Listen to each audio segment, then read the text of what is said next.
Tudo bem, meus queridos alunos? Mais uma segunda-feira e nós aqui falando sobre direito administrativo, que como eu disse em aulas anteriores, é a matéria da moda. É a matéria que todo mundo deveria saber, todo administrado deveria ter conhecimento e vocês estão um passo à frente, podem ter certeza.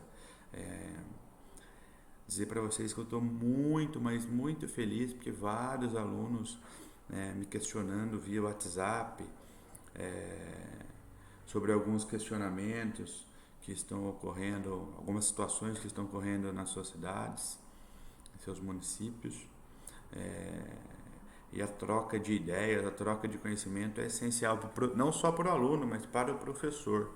Fico muito feliz porque geralmente a pergunta já vem com um entendimento do aluno. Então a gente está aqui, não, eu não estou ensinando via WhatsApp, eu estou trocando ideia, estou trocando conhecimento com o aluno. Geralmente o que acontece no município não acontece no outro. Isso está sendo, para nós estudantes do direito administrativo nesses tempos de pandemia, é muito interessante, porque a gente consegue trocar esse conhecimento que o estudo do direito administrativo gera para nós, tá certo? É, Hoje, enfim, nós vamos terminar o ato administrativo. Embora o ato administrativo em si nós já falamos, parte 1 e parte 2 que nós vimos nas aulas passadas. Hoje nós vamos falar sobre as formas de extinção do ato administrativo. Como o ato administrativo é extinto. Ele é extinto através da anulação, da revogação, da cassação ou outras formas de extinção previstas aí no direito administrativo. Mas essas três são as mais importantes. Tá? Nós vamos falar sobre isso hoje. E para falar sobre isso, vamos fazer um remember aí das aulas passadas que nós falamos. O que é o ato administrativo? Em regra, sempre que a administração pública se manifesta, ela o faz através de ato administrativo, certo? Vamos lá. A gente disse que em regra, mas nem tudo é ato administrativo. Nós temos aqueles atos de mera execução, que eu dei o exemplo que quando um servidor ligado à área da limpeza pública, ele está só varrendo uma rua, ele não está praticando um ato administrativo, ele está praticando um ato de mera execução. E dei o exemplo também dos atos da administração, que são atos praticados por um ente administrativo de direito privado. Vamos lembrar o que é um ente administrativo de direito privado? Ele pertence à administração pública indireta, a fase, fundações, autarquia, sociedade de economia mista e empresa pública. Desses quatro, só dois têm personalidade jurídica de direito privado: sociedade de economia mista e empresa pública.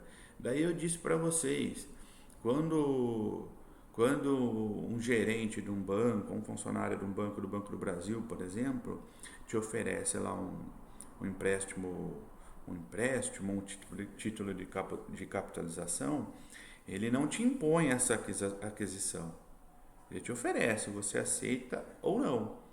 E essa situação diferencia o ato da administração do ato administrativo. Por quê? Quais são as características do ato administrativo? Manifestação unilateral do Estado ou de quem o represente. Então, no ato administrativo, a administração pública não chega para nós administrados e pergunta se nós queremos que ela pratique aquele ato. Não, ela vai lá e pratica, porque é uma manifestação unilateral da administração pública, do Estado. Lembra que eu falei para vocês? Ela não chega para nós e pergunta: olha, você quer que eu te aplique essa multa? Não, até porque ela tem obrigação de aplicar essa multa caso o administrado tenha descumprido alguma regra. Lembra que a gente falou do excesso de velocidade, por exemplo, numa rodovia? Se o professor indo para Penápolis excedeu a velocidade na via pública, na estrada, e o guarda me parou, ele obrigado a aplicar essa multa. Ele não tem a discricionariedade de aplicar ou não essa multa. Lembra? Vinculado, discricionário, nós vamos falar um pouquinho mais sobre isso hoje. Outra característica do ato administrativo é que ela produz efeitos imediatos, tá certo? Então, logo o ato administrativo seja praticado, os seus efeitos são imediatos. Uma outra característica do ato administrativo, e essa é uma característica em geral da administração pública, né? Eu já até disse para vocês que é um dos princípios, no meu entender, mais importantes, que os atos administrativos eles são praticados sempre na observância da lei, princípio da legalidade. Uma outra característica do ato administrativo, eles são regidos pelo regime jurídico de direito público. É óbvio, nós estamos estudando direito administrativo, que faz parte do direito público. E o que diz o regime jurídico de direito público? Lembra os dois pilares do regime jurídico de direito público? Supremacia do interesse público sobre o particular e indisponibilidade do interesse público. O administrador público tem que fazer em regra o que a lei determina, ele não pode agir de acordo com a sua boa vontade. E supremacia do interesse público sobre o particular, existir o conflito entre os dois, prevalece o interesse público. E uma outra última característica do ato administrativo é que eles estão sujeitos ao controle do poder judiciário. Esta característica vai ser importante para nós hoje, a hora que nós formos estudar as formas de extinção do ato administrativo. Com isso, nós relembramos algumas características, nós relembramos algumas propriedades do ato administrativo. Para a gente relembrar algumas coisas que nós vimos na aula passada também, só para não ficar vago, o que nós vimos na aula passada de mais importante? Os atributos do ato administrativo. Lembra? A PAT, a menina mimadinha, a PAT, P-A-T-I. E quais são os atributos do ato administrativo? Presunção de legitimidade ou legalidade e presunção de veracidade. O que significa dizer? Que os atos administrativos eles já nascem legais, eles são presumidamente legais, legítimos, porque o administrador público só pode fazer o que a lei determina. E a presunção de veracidade, subentende-se, presume-se que o ato administrativo ele é verdadeiro, ele é praticado com base num fato verdadeiro, até porque o administrador público ele age sempre na boa fé. Ele é obrigado, em regra, a agir com base na boa fé. Então, os atos, até porque ele tem fé pública, os atos praticados pelo administrador público, eles são presumidamente verdadeiros.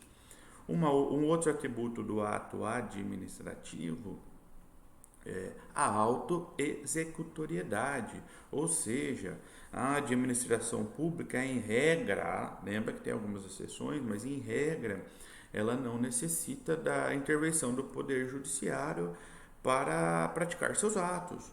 Então, se o estabelecimento comercial não está cumprindo as normas sanitárias para seu funcionamento, ela pode ir lá interditar esse estabelecimento, independente de autorização judicial ou não. Tá? Uma das exceções que nós vimos é o caso se o administrado ele não paga uma multa, ela não pode obrigar o administrado a pagar essa multa. O que ela tem que fazer? Entrar com uma ação judicial, uma ação de execução com base na dívida ativa e executar esse administrado, obrigando a ele a pagar essa multa, caso ele tenha deixado de pagar. Um outro atributo do ato administrativo é a tipicidade. O ato administrativo deve estar previsto em lei, princípio da legalidade. Top, essa aí é batata. E o último atributo do ato administrativo é a imperatividade. Ou seja, nós já falamos isso também. a administração pública, os atos administrativos, em regra, eles não necessitam da anuência dos administrados para serem praticados. Eles não necessitam da anuência do destinatário do ato, certo? A administração pública, ela tem o poder, ela impera sobre o administrado. Também tem aquelas exceções, lembra da CNH, que a administração pública não pode te obrigar a ir atrás de tirar sua CNH, sua habilitação. Ela só se manifesta, ela só pratica o ato se você for lá e der entrada no seu pedido de habilitação, certo? Mas em regra, os atos administrativos eles são imperativos. Eles não necessitam da anuência do destinatário do ato, da anuência do administrado, certo? Essas são são as principais características que nós vimos na aula passada. Eu gostei, eu quis fazer essa revisão porque como o nosso espaço de aula para aula é extenso, é importante a gente fazer esse feedback, embora nós já tenhamos visto isso nas aulas passadas. Então, no próximo vídeo, nós começaremos de fato as formas de extinção do ato administrativo e deixar aqui mais uma vez para vocês. Eu vou nesta aula deixar 2 questões de 2 testes para vocês responderem através da plataforma Forms sobre as formas de extinção do ato administrativo que nós começaremos no próximo vídeo. Tá bom, pessoal? Então, até o próximo vídeo. Um abraço.